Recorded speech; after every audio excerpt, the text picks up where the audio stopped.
Hibbity, hibbity, hoppa, hoppa, hoppa, hoppa.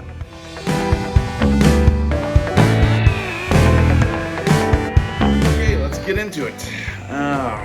We are talking about how to romance each other, biblically speaking, and how to encourage the marriage bed, the relations that you and your spouse have. How do you actually do this in a biblical manner? We see movies, we see shows, and there's flirtations, there's all kinds of romancing, the classics of the flowers, a dinner out, kind gestures, box of candies, things like that.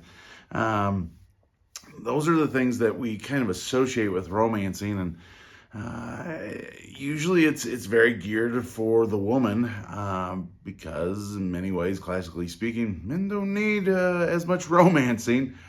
At least we think that the classic romancing is usually what falls on the man, or the man tends to feel the obligation because he has a greater desire for the sexual relationship at times, but also it's just a cultural thing in one sense that has come upon us. So we have to be very aware of our own hearts, our own selfishness. Whether you're a husband or a wife, you really need to look at your own heart. You need to judge how you are treating your spouse, of what your attitude is, what your actions are.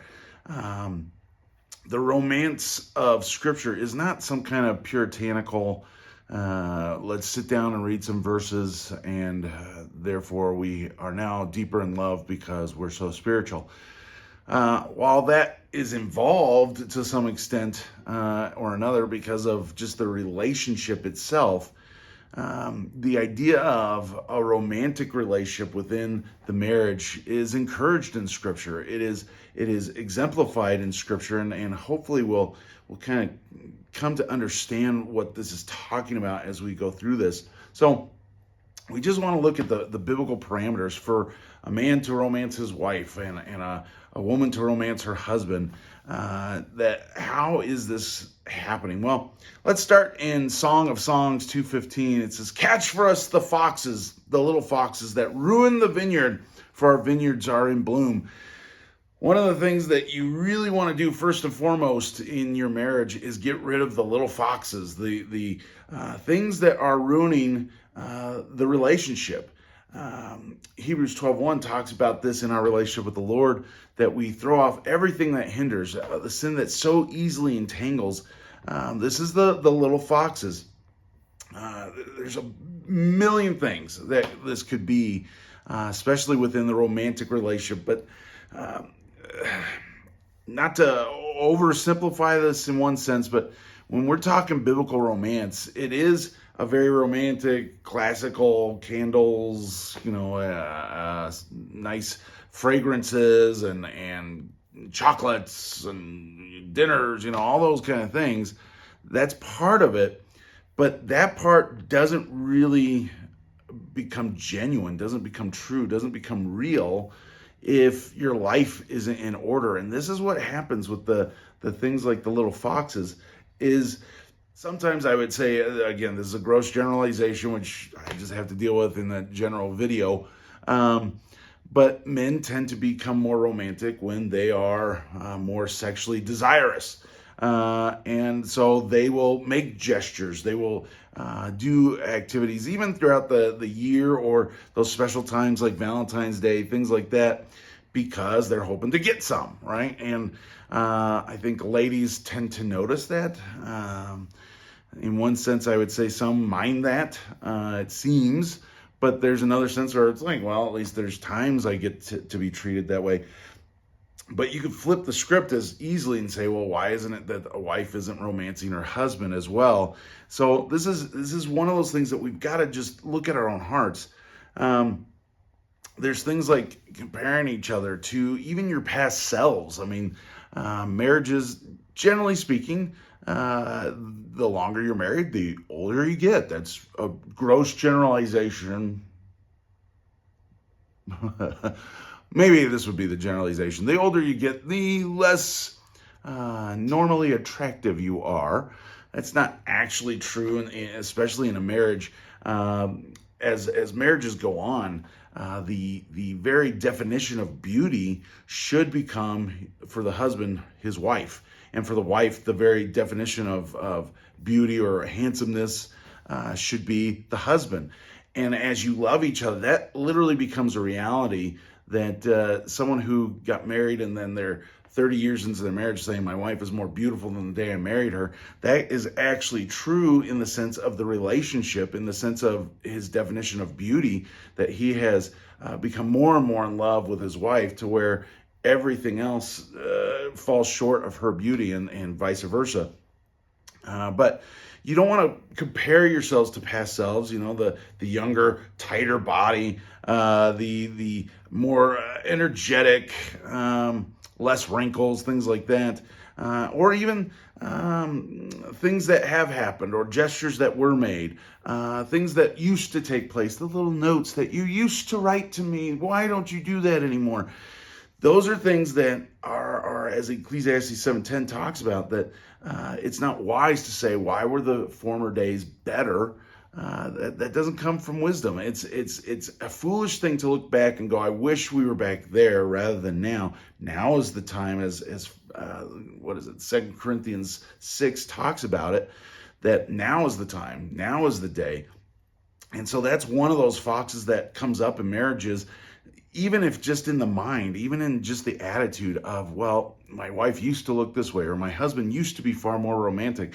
Oftentimes you'll find in Christian circles the advice to think back on your engagement and how wonderful it was and how great it was, and always lean back on that past of the great excitement. And in one sense, that's kind of true at times, to remember that you actually enjoyed each other, if that were ever the case. But there's also a problem with that. You can easily start comparing your past romances and past relationship with each other, or against each other in one sense, so that now the past self is better than the future self or the present self. Don't do that. That's a fox that just ruins the vineyard. Other things that you can't necessarily just make go away, but you got to watch your attitude, watch your thinking. If you have not come from a pure background and you've had previous sexual partners, comparing your spouse to someone else that you've been with, terrible. You cannot do that. Not only just not saying it is horrible. Don't get me wrong, but having it in your mind and comparing things, you've got to beg God to cleanse your mind, cleanse your heart, and you have an attitude of repentance and humility to even have those things in your past. It should not be something that you compare things to, but one that really, in one sense, should be shameful to us. And yet, by God's grace, by the redemption of Christ, you can be cleansed of. But you don't want to go back there. You don't even want to get into that at all. Comparison to past partners is one of those foxes that comes up in relationships these days. Fantasies, both of a pornographic nature, which would include like pornography and things like that, that if you've been involved in pornography, that used to be just, it seems like a man issue, but that has become more prevalent in this day with women too. And pornography, even though technically speaking that is talking about some kind of visual medium, the idea of pornography, though, probably would be better understood for us these days as anything that we are fantasizing about outside the marriage relationship. Again, visual mediums, photos, videos, things like that. But even books that are explicit and that are creating a mindset of, well, this is how it should be. If it's unfair for a man, which it is, if it's unfair for a man to compare his wife to a model who has just the right lighting, has makeup, has all kinds of help, exercises, and that's their job kind of thing, that is an unfair comparison. It's just as unfair for a wife to compare her husband to a man who also has abdominal muscles and abs, but who has a writer or has a script, who says the things at just the right time with just the right amount of rain coming down. And those are fantasies that really are foxes that destroy when we garner a life of looking to and fro through the earth rather than what's right in front of us and being thankful for what God has given us. These are things that steal from us and steal from the relationship, steal from all these things. So if you want to romance each other, one of the first things of romance is get rid of the hindrances that are in your heart, in your mind, and even in the communication with each other and your actions towards each other. Self-gratification. If that is within your marriage, and surprisingly at times, I think some would go, that wouldn't happen. I mean, if you're sexually active, some people don't get as much action as they want, so they action themselves. And that's where you have to, and if that is you have to forsake that. You have to put that to death, because that is going to cause not only a rift in the relationship, but less sexual activity in your marriage, and you're not going to be romantic. When you are gratifying yourself, whether that's just by, again, reading fantasies and things like that, watching pornography, masturbating, just doing whatever you think that makes you feel good, that is actually fulfilling something in a very sick, subtle, and not fully contented way. It creates a craving that will never be satisfied. And what that does, though, is it objectifies everyone around you, and everyone becomes about you in your heart and in your mind. It's hard to romance someone. It's hard to really love them, even in an erotic way, if it's all about you. And so you've got to put all this selfishness, all this pride to death. Another thing to kind of eliminate in one sense, 1 Corinthians 13:5 talks about love, right? Love is patient, love is kind. But in verse 5, it says, it is not rude. The NIV puts it, does not dishonor others. And I kind of like that translation a little better. But rude or dishonoring others, you think about, especially within the romantic relationship, when you're married, and the longer you're married, the more comfortable you get with each other, and as it should be. You're naked and unashamed. If you're really having a biblical marriage, you should be very comfortable with each other. The problem with that kind of comfort sometimes is we allow it to become exaggerated to the point of rudeness or dishonoring the other, whether that is with being so comfortable with each other that you let it fly. You're flatulent with each other. You want to romance each other? That's not the sound to make. That's not the smell to make either. Again, in marriage, sure, is that going to happen here? There, but there's a time and place. There's a season for everything. Romancing each other is not the time for that. But that's one example. Brushing your teeth. If you have eaten a bunch of garlic and pesto and all kinds of stuff that makes your breath smell wonderful, brush your teeth if you want to be close to each other. You use some mouthwash. I mean, don't dishonor the other person by making yourself disgusting. Hygiene is another sense of that word. It's amazing how often this comes up, that men and women, actually, you would think it's just a man thing, that men are just lacking in hygiene, but women sometimes don't recognize that they also have an odor to themselves, and if they do not wash themselves, if they're not with perfume and things, and again, Scripture talks about these things. Song of Songs 4:10 talks about this, 4:10 through 16. About the fragrance, the perfume, the sweetness, the garden. I mean, it paints this picture of a well-groomed, well-mannered person who is not trying to hide themselves, but at the very least trying to present yourself in the best way possible.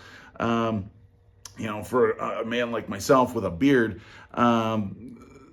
beards can get unruly. I mean, look at me. This is a mess a lot of times. But they can get really unruly when you have certain hairs that like stick out and become kind of like needles. Well, if you're going to kiss your wife and the needle's hitting her lip, that's not a very pleasant experience for her. So men, you need to trim your beard to the pleasure of your wife, so that this is not something that is a hindrance to her.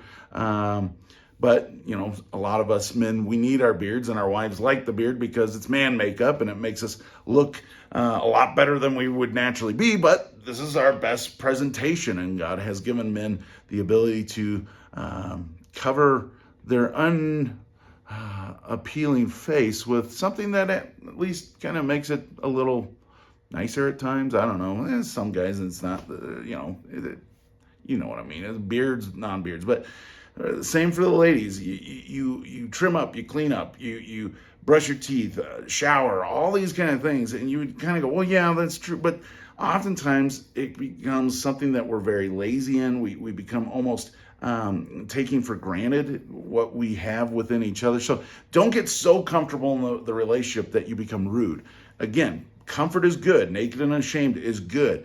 But being hygienic is also good. But you want to speak, you want to act, you want to offer yourself in a loving manner, not in a selfish, lazy manner. And again, we're not trying to say put on makeup and put on just the perfect stuff just so that you look just right. There's nothing wrong with that per se, but that's not the idea. It's just presenting yourself in the best manner possible so that you are not hindering. It's another one of those little foxes that oftentimes comes within a marriage. And so treat each other with care and respect. Love isn't rude. Another aspect of romancing each other, there's a time for everything, right? We just talked about how there's certain times, certain sounds from yourself might be funny joke at just the right timing. Keep that limited, I would say, but there's also times within our romantic relationship, there's going to be needs for different things. There's times to mourn together. There's times to rejoice together. You are responding to each other. You are empathizing. You are sympathizing with each other. What we have to be aware of is that when you are entering into the romantic phase of your relationship, whether that's a weekend getaway, whether it's just a night that you have opportunity, or it's Valentine's Day, whatever it might be, whenever you have these opportunities, yes, you need to present yourself in the best manner possible, but there's also this sense that you can't take yourself too seriously. There again, Ecclesiastes 3:1 says to everything there is a season and a time for every purpose under heaven. But in verse 4, it says a time to weep and a time to laugh, a time to mourn and a time to dance. There's going to be both of that within the sexual relationship, and even within the romantic relationship. There's going to be times the romance comes because you're comforting each other from sorrows that are going on in your life. There's going to be other times the romance comes from when you're rejoicing. But also within the sexual relationship, within the marriage bed, you're going to have times where you really shouldn't take yourself too seriously. There are, how do I put this down? If you're married, you know this kind of stuff, but let's just say it's not uncommon, it's not uncommon. Everyone goes through these things. There's weird things that happen that the body does, and there's noises, and there's mess ups, and there's a mess, and there's things that go on that can be embarrassing to some extent. But we've got to understand this is naked and unashamed. You're not trying to be rude, but there are going to be times when things happen that are funny. Be able to laugh at yourself, be able to, blush and kind of go, oh boy, that was embarrassing, but not be so ashamed that you hide yourself from your spouse. So don't take yourself so seriously. When there is that time of romance, whether it's through happiness or sadness, through opportunities or just pure need, there's going to be times you're laughing. There's going to be times you're giggling. There's going to be times you're crying. And there's times that it's an emotional thing. It's getting over insecurities. It's triumphing. There's all kinds of things that are going on within the marriage bed. It's going to happen at various times and in its season. So if you don't humble yourself, and there is somewhat, we are humble folk, whether we have that attitude or not. We're in a humble position. There's a lot of things to us that we should not be proud of. There's a lot of silliness that goes on in the marriage bed, whether you orchestrate it or not. You need to be able to laugh with each other and cry with each other. You need to actually have those emotional responses and call it what it is when things don't work or things do work, but they work surprisingly well. I'll even get to the place where for some young men, and it happens even with older guys, but younger married people, men, as we talked about in a different video, can have a unexpected emission, and that's embarrassing to a young man. Don't be so full of pride. Explain what happened and let your wife know she needs to learn these kind of things too. Learn to control your body, become better at it, right? But then as you get older, and this can happen for younger guys too, but as you get older, you've probably seen commercials about it. You can get like Viagra or whatever, the blue pill, to deal with these issues where you're not able to perform the same way you used to, and you're not able to be as strong as you used to. Be able to laugh with each other, be able to explain to each other, be able to care about each other and sympathize with each other, build each other up, but don't be so proud. And there's physical issues for women too as they get older, and so these are the things that some of you probably have experienced, are experiencing. It's not uncommon. It's something that, though, we need to humble ourselves before our spouse, especially, to just acknowledge and sometimes cry about it, sometimes laugh about it. So there's a season for everything. Don't be afraid of that. All right, now to the more positive side. We've been talking about, in many ways, some of the negative things, but we need to be romancing each other in, again, a romantic way, in a sexual way. But this is in the marriage bed and outside the marriage bed. I've mentioned this on several occasions in the video, but this is not a compartmentalized part of the marriage.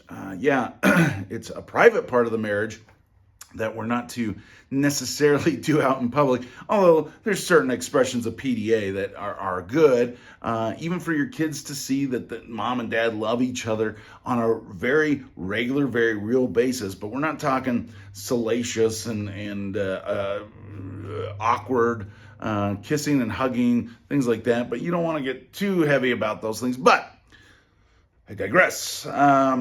It's also about the words and the life you live, the attitude towards each other. Proverbs 25:11 says, "A word fitly spoken is like apples of gold in settings of silver." When you speak words that are fitting the occasion, that Ephesians 4:29 talks about, that you speak what builds up, what meets the need, that's a word that is fit for the occasion.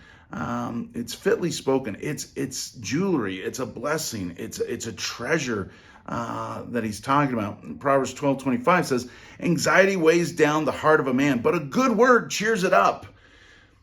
If you really want to romance each other, you need to speak kindly to each other, not in lies, not in exaggerations, but you really need to refocus ourselves. This is not trying to make stuff up. It's having a different attitude. Just like to give thanks to God. You can always look around you and find things to complain about and go, well, this is wrong, this is wrong, this is wrong. And that's always possible. And that's the same thing in a relationship with your spouse. But if you stop and think about it for a second and you go, well, this is wrong, and then you start flipping and going, yeah, but this is right, this is right, this is good, this is good. All of a sudden, if you really change your perspective on that, the things that God has done for us, it far outweighs even the trials and unpleasantries, which are still a blessing from God, but the things that we would count as bad are far outweighed by the good that God does, but we don't often see it because we're not focused on that. We're not searching for it. Evil comes to those who search it, you'll find it. But good comes to those who search for it. So you want to romance your spouse. Speak words of truth, but of love, of something good for them, to encourage them in things. It's amazing how we think critiquing each other really helps. Now, There is a time and a place, right, for everything. There are times to rebuke. There are times to refine. There are times to instruct.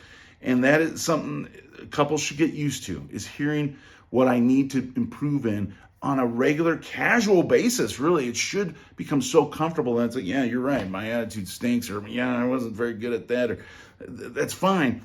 But that should be balanced or even overshadowed by the fact that you speak so many kind words that are true, but you spend as much, I would say even more energy speaking the things that you see good in your spouse in their whole life, but also in the romanticism and in the physical and the sexual. You spend a lot of time speaking the truth about those things as well, so that when you speak the negative, it's already coming obviously from a heart of love, because you see the good. You need to spend more energy speaking good, but also don't avoid the bad as if, well, that's all you do. No, because the bad, when you have to speak that, when you have to speak something that is maybe going to cause a little pain or embarrassment, things like that, when you speak that in love and you speak that truthfully, it makes the good things you say even more believable and truthful, because you're not blowing smoke. You're not just flattering. We're not talking about speaking a good word of flattery. We're speaking truth to each other. But that's often a perspective that we need to have, and an intentional pursuit to actually complement each other. You know what? Forget it. We'll get into it right now. So, Song of Solomon says, this is Song of Songs 4:1-15. Says, behold, you are fair, my love. Behold, you are fair. Your eyes, you have dove's eyes behind your veil. Your hair is like a flock of goats going down from Mount Gilead. Your teeth are like a flock of shorn sheep which have come up from the washing, every one of which bears twins. You got good teeth. Important in a day and age where dentistry wasn't as prevalent, but none is barren among them. Your lips are like a strand of scarlet, and your mouth is lovely. Your temples behind your veil are like a piece of pomegranate. Your neck is like the Tower of David, built for an armory on which hang 1,000 bucklers, all shields of mighty men. Your two breasts are like two fawns, twins of a gazelle, which feed among the lilies until the day breaks and the shadows flee away. Now you look at that and go, this is getting awkward. But this is the kind of stuff that God is talking about for us, that we as husbands should be encouraging our wife with how beautiful they are to us. And not just, you're beautiful, you're beautiful, you're beautiful, you're beautiful. Get into the details. Speak about her eyes, speak about her neck, speak about her chest, speak about her navel, speak about, you describe these things. And not just in the marriage bed, not just at the moment of sexual contact. You want to be watching yourself. I mean, it goes on in Song of Solomon 7:1-9, same kind of thing. And it's same type of stuff, describing the beauty of the wife. So men, you want to encourage your wife. You want to encourage her with her beauty. Oftentimes, ladies have a insecurity about their body, whether it's the culture or just the pressure of the woman is considered more beautiful, artistic in one sense. Men are far more utilitarian. Often women are attracted to us because of our strength, because of our usefulness in one sense or another. And that's a physical speaking thing, but that wanes as you get older too, and different tastes. We're not talking about that kind of, it has to be this way. I'm just saying, ladies usually are under this pressure of attaining to something that the world has just put out there. And I'm sure there's guys who feel the pressure of having to feel like a big man, and smaller guys at times feel like they've got to get more muscular. Bigger guys feel like they have to get more svelte and in shape. The guys feel this pressure too, don't get me wrong. But men, you've got to help your wife speaking truth, but speaking very detailed and perpetually.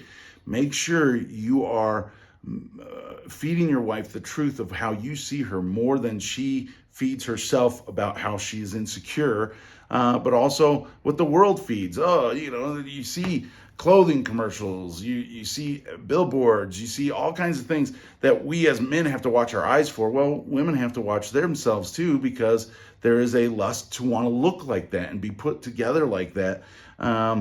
Again, guys can feel that way too. You watch any kind of superhero movie, guys, and you see the guys ripping their muscles to shreds, right? And you kind of look and go, man, that would be nice if I could do that.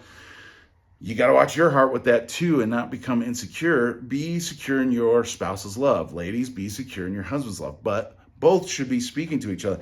Song of Song 5:10, here's the wife speaking to the husband. My beloved is dazzling and ruddy, outstanding among 10,000. His head is purest gold. His hair is wavy and black as a raven. His eyes are like doves beside the streams of water, bathed in milk and mounted like jewels. His cheeks are like the bed of spices, towers of perfume. His lips are like lilies dripping with flowing myrrh. His arms are rods of gold set with beryl. His body is an ivory panel bedecked with sapphires. His legs are pillars of marble set on bases of pure gold. His appearance is like Lebanon, majestic as the cedars. His mouth is most sweet. He is altogether lovely. This is my beloved, and this is my friend, O daughters of Jerusalem. So, ladies, your husband does not mind being told he looks good, that he is handsome, that he is attractive, for various reasons.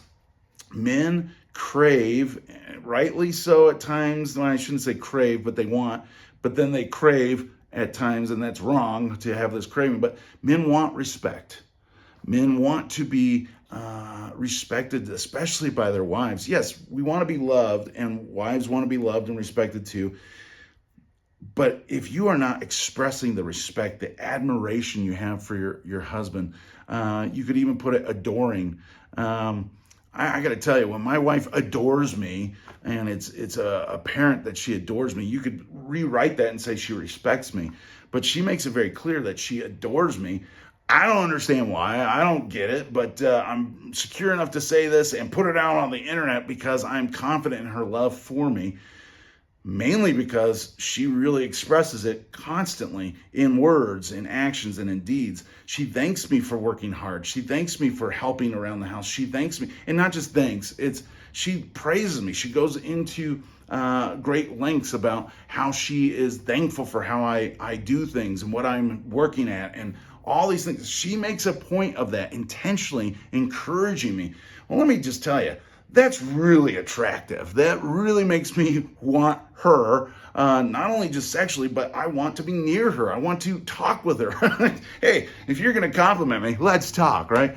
But wives, compliment your husbands. Husbands, compliment your wives. And again, not just quick little things, in detail, because if you want to be attractive to your wife, you might be able to get a six-pack, but I'll tell you what, you go pick up groceries for her, and you humble yourself to pick up feminine products for her when she is running low on them, and you don't sit there and go, well, that's a woman's stuff, I'm not going to do it. You know how attractive that is to her, that you humble yourself to go out into public and buy something that you find embarrassing, that she actually sits there and goes, wow, he loves me. So you serve her, but you speak words of kindness. You are loving to her. These are the kind of things that we need to understand. We express those things. So wives, as you do these things, understand that you need to purposely initiate sexual activity with your husband. A lot of wives wait to be pursued, and that's fine at times. There's always a season for that. Husbands, pursue your wives. And we'll get into that in a second. But wives, you need to pursue your husband. You need to make an effort. Don't make this all about fulfilling his needs. If you want your husband to feel detached from you more than anything, talk about all the time how this is all for him. This is just his needs. And this is just, you know what? After a while, a guy, he may still have sexual desire, but not for you. Because, like, you know, I'm done being embarrassed. I'm done being treated like it's a favor to me every time I'm with you, and you don't want me. Men want to be wanted. So wives, you need to pursue your husband. Song of Songs 3:1 says, on my bed at night, this is the wife, I sought the one I love. I sought him, but did not find him. I will arise now and go about the city through the streets and squares. I will seek the one I love. So I sought him. And it goes on to say, you know, I haven't seen him, but, you know, she keeps finding him. And so Wives, pursue your husband, initiate, make plans, woo him. Oftentimes this falls deaf a lot of times for ladies because our culture has made it that women are supposed to just sit back and be pursued, which I get in one sense because the husband's supposed to be the lead. But when you're married, you're supposed to submit to one another. And also, we have scriptural proof right here. Women should be pursuing their husbands. Husbands, you should pursue your wife. But this does not mean just, hey, let's go, let's get in bed, right? That's not exactly pursuing your wife. Song of Songs 5:1-2. I have come to my garden, my sister, my bride. I have gathered my myrrh with my spice. I have eaten my honeycomb, my honey. I have drunk my wine with my milk. Eat, O friends, and drink freely, O beloved. I sleep, but my heart is awake. A sound, my beloved is knocking. So the wife is now saying, I am hearing him knock. And what does he say? Open to me, my sister, my darling, my dove, my flawless one. He is expressing that he has desire for his wife and is asking her to open. So men, humble yourself to pursue your wife. But one of the things, a guy can, if you love each other, a man can, generally speaking, respond on a moment's notice. Ladies can too, but generally speaking, husbands, you want to bless yourself, bless your wife with the notice of intent, as it's, one of the videos we just talked about, how men are a microwave and women are an oven oftentimes. Let your wife preheat. That is, give a notice of intent. You pursue her not just in the moment, but as you lead up to the moment. Sure, that's great, right? You want to give her notice, and part of that is making it clear, not just hinting at it, but making it clear. I want you. I would like to have you. When you get more used to doing that, you make it clear when you are hugging and kissing that, yes, I have thoughts and intents. So that's a good thing, right? So men give intent. But that being said, here's the augment to that that I think would be helpful to have. Song of Solomon 2:6 says, his left hand is under my head, and his right arm embraces me. Song of Song 3:4 says, I just passed them when I found the one I love. I held him and would not let him go. All right? This is physical contact. This is relational. It's romantic. It's even sexual in one sense in that nature of the husband and wife. Genesis 26:8, we even have this description of Isaac and Rebekah, and the Abimelech seeing that Isaac is not his, Rebekah and Isaac aren't brother and sister. When Abimelech, that's what he was told. He looks out and he sees Isaac caressing his wife. He knows that ain't his sister, the way they're touching each other, the way they're being together at that point. But that doesn't imply like they're doing something grossly sexual out in public. It's clear by the physical contact, there's a romantic relationship there.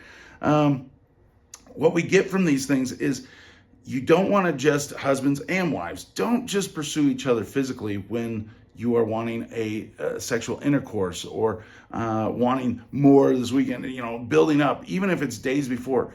If you make a habit of only really being physically connected just in a fully sexual lead up to sex way, the romance is going to lack, the resentment is going to grow, and it's not going to have the effect that you would think. One needs to, again, purposely, you need to build this habit of being in physical contact with each other, but not just in a purely sexual way. There's still romance, there's still, it leads to those kind of things, but I mean, appropriate PDA, there's the tenderness, there's the back rubbing, there's just the touching, there's the playing with the hair, the hand holding, even the teasing with each other, playful wrestling and things. It has nothing to do necessarily with sex itself, and it's not like, I'm secretly intending this. It's just the mindset of, but this is my wife, this is my husband. We touch each other, we love each other, we're comfortable with each other, and that should be appropriate. But sometimes you need to make a habit of doing those things, that it's not intentional towards sexuality as much as just you are sexually related. You are in that and you're comfortable with each other, but you need to sometimes build a habit of kissing each other. hugging each other, comforting each other with no idea, no intent, no idea of we're going to have sex. Even being in bed together and spooning and cuddling and things like that, if it's always like, well, we're going to do this and I hope I get some, that will become resented. That will become understood and seen that we're only in touch with each other when we have these desires. So we got to be careful about that kind of mindset. Make a habit of just touching each other, hugging each other, being with each other, just for simply that you love each other. You want to be near each other. That's a good thing to share. We come to the final point, and this is where it gets super spiritual. But actually, if you think about this it's very sexual in the husband and wife. Now, it's not the intent, but it adds up to that. Ephesians 5 talks about that you're to submit to one another in the church in general. So husbands and wives would be submitting to each other. But then it says, wives, submit to your husbands. And you look and go, geez, okay, obedience. It's talking about the respect. It's talking about admiring and adoring him, and not just merely going, okay, you're in charge, but having the idea of, no, his banner over me is love. His guardianship is something I should admire and love and respect, but beyond just technically obeying, the submission in that mindset is one of adoration.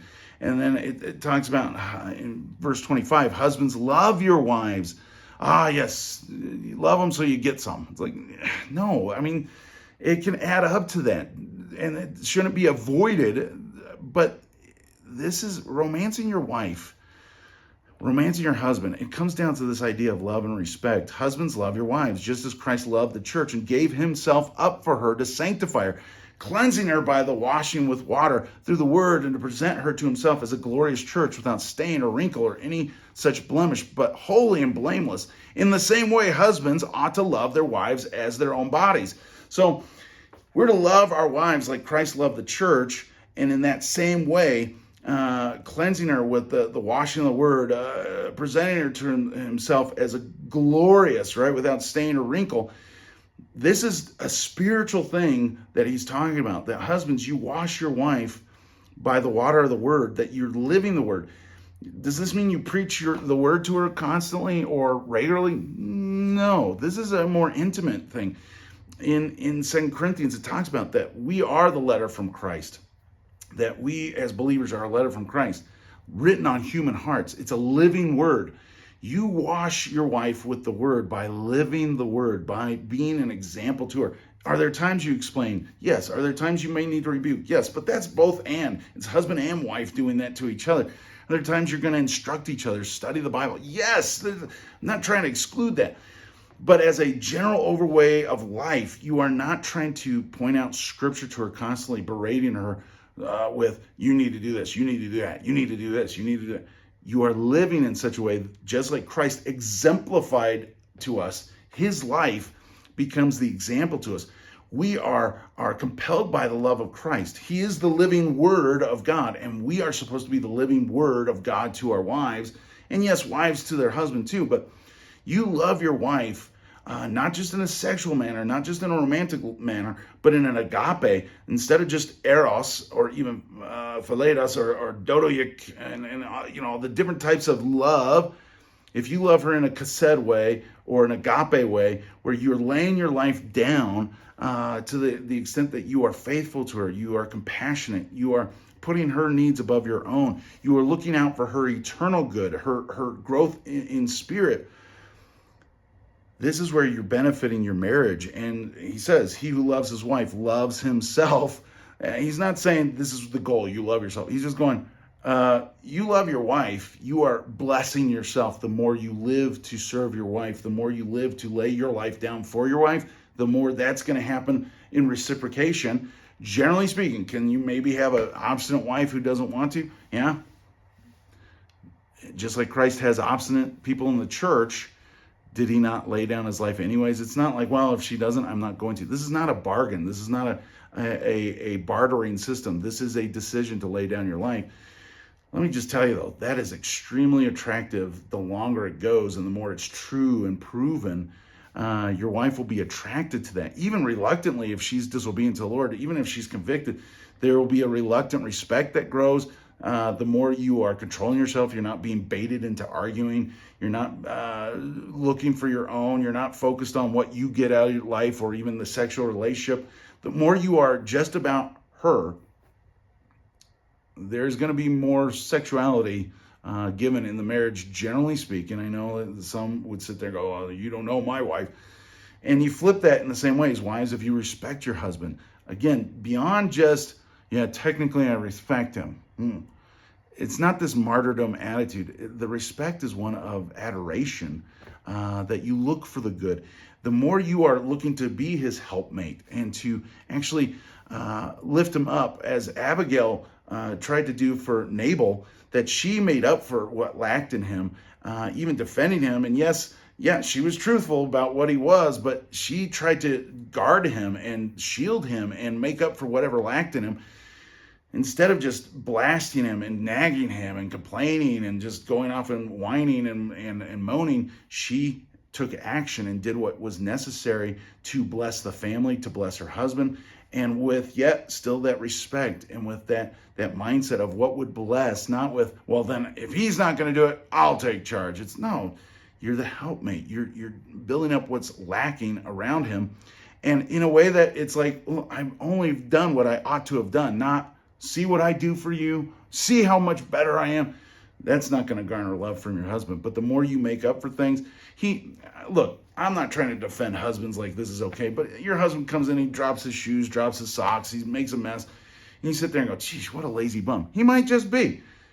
But if you pick up those socks, pick up the house, and you clean around him, and then look at him and go, boy, you never help, and then you act like you're a martyr for doing it, you're not inspiring love. But what happens if you, and it's unfair, 1 Peter 3 talks about this, that it's unfair, 1 Peter 2 actually gets into 3, but wives, submit to your husbands and win them over with your actions, not your words. What happens if you take on the cross of Christ going, I'm going to clean up after him, I'm going to help him, I'm going to bless him, I'm going to do the taxes, I'm going to do the finances because he won't, I'll help with the kids, I'll do, and basically you're making him, people would say you're enabling him, but that's your role, is to help him. The goal of that and what God is working in is for your heart to turn and trust the Lord and not give way to fear. But also it's like heaping burning coals on his head. Other people do that. It's not going to work the same way. That is enablement. But a wife oftentimes will do so much that anyone else will go, you're enabling him, but you're stuck with him. You're one with him. So if he doesn't do it, what do you have to do? You think about a body. If one leg doesn't work, what does the other leg have to do? It has to work even harder. It has to go the more distance, and that's all the muscle groups do that. One muscle's not working, other muscle groups kick in, and this is why we get sore when things aren't working. Wives, you got to make up for what lacks in your husband. Husband's same thing. It's not one or the other. But think about what happens when you don't take it as a martyr and you push it in his face and you point it out. You just keep serving diligently and lovingly, trying to look at the good that he does. And yet, not lying about it, but hey, if he has at least the gumption to work, you should be complimenting on his work. The fact that he goes to work, the fact that he does, well, but he lacks so much. Yeah, but the more you respect him, the more you adore him, the more you are going to encourage him, inspire him to start laying his life down for you. So you need to lay your life down in all aspects of life. As a husband, guys, if your wife, you would say is a shrew, you wouldn't say it publicly, but you would say it in your heart. Man, she's just, I'd rather live on the corner of the roof. The scriptures talk about that. But even that, we think that's just avoiding her. And it's like, let her have it. Don't fight her. It doesn't say in scripture, husbands, make your wives obey. It says, husbands, love your wives, right? And wash them with the word. But we've already talked about it. You're the living word. So you do the same thing. If your wife is not obeying the Lord, 1 Peter 3, and 1 Peter 2 to 3, it's talking about that you take on the cross of Christ, that you lay your life down because Christ left you an example. You bear up under unjust suffering, and wives in the same way, husbands in the same way. You live with your wife in an understanding manner. You treat her with respect. You treat her as a precious vessel, so that your prayers aren't hindered, so your relationship with the Lord's not hindered. But you keep laying your life down, because if we don't, how are you going to build up romance? Now, maybe you were watching this video hoping to hear like all the tips about like how to write notes or what gifts to do or what things. I can't even do that because some things for some women and men are totally different. Your wife may totally go gaga over you if you dust the house or if you vacuum.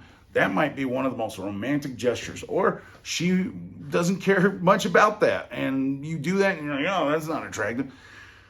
Maybe you have to do a card then, or you take her out to dinner, or you fix that toilet that's been leaking through the tank for a while, and that's attractive. You serve, you love, and yeah, you don't just do one thing. Guys, don't get this towards like, well, my love language is doing this. It doesn't matter what your love language is. It matters what her needs are and what her desires are, and that's what you're seeking to do, even if it's outside your comfort zone. You take care of things. Husbands, do that for your wives. Wives, do that for your husbands. Most wives, if you were to romance your husband the way they try to romance you, it's not going to work. Most husbands don't want a bouquet of flowers. But if you get him something else, that might be his thing. But maybe there's a guy out there who just loves flowers. If you know your husband loves flowers, get him flowers. Okay, great. Can't give you literally specific tips, but this is about the relationship, knowing them. And when you lay your life down, the husband lays his life down for his wife. The wife seeks to submit, to adore, to respect her husband from her heart, not just from a checking the box kind of way. There's going to be a mutual love and respect for each other that comes back and forth. And that will add to your sexual relationship too, because the more you love each other, the more you adore each other, the more you respect each other, the more attracted you are, the more turned on you are, and the greater your experience in the bed will be, because the whole of your life is following the Lord. So, following Christ is very romantic. Hope that helps. Yeah. God bless you guys. Peace.